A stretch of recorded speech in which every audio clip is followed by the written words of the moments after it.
C'est un vol qui est commis au préjudice d'une personne qui s'est endormie sur les bancs en attendant sa rame de métro. Donc c'est un phénomène qu'on a vu émerger il y a quelque temps.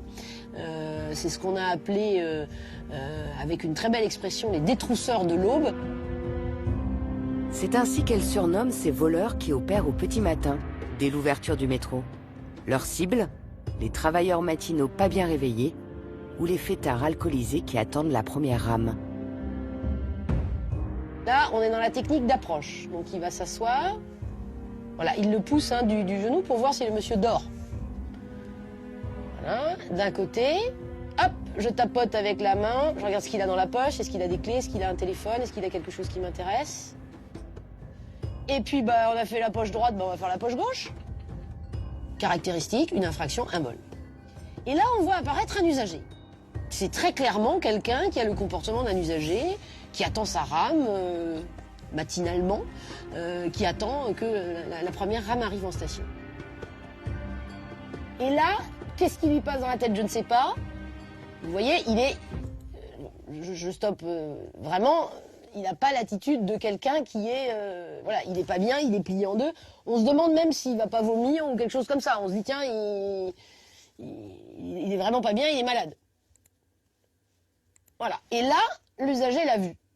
Donc il a vu qu'il s'est levé et vous allez voir que l'usager va le voir partir en crabe. Donc là, il n'a pas forcément compris que le monsieur était pas bien.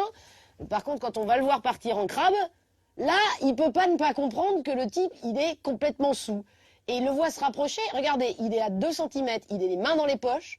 Il le voit. Il n'y a absolument aucun doute là-dessus. Il est dans la même attitude. Et il tombe. Voilà, la chute est là, la personne est ici. Regardez l'attitude de l'usager. Demi-tour toute. Et là, je m'en vais. J'ai toujours les mains dans les poches. Donc, il a vu, il n'a aucun danger pour lui-même, la rame arrive. Or, l'usager qui a fait demi-tour, ça ne l'alerte pas plus. Il sent bien que le danger va... Non seulement le monsieur est peut-être KO, mort ou électrocuté, mais qu'en plus, il y a le risque qu'il soit écrasé par la rame. À aucun moment, cet usager n'a fait quelque chose de positif pour porter assistance à l'usager, ni prévenu les secours, ni interrompu le trafic, ni se précipiter vers lui, ni lever les bras au ciel, ni crier, ni faire un réflexe. Voilà, il a fui. Il s'est comporté totalement comme un indifférent à tout le moins, voire, comme on employait l'expression tout à l'heure, comme un lâche, très clairement.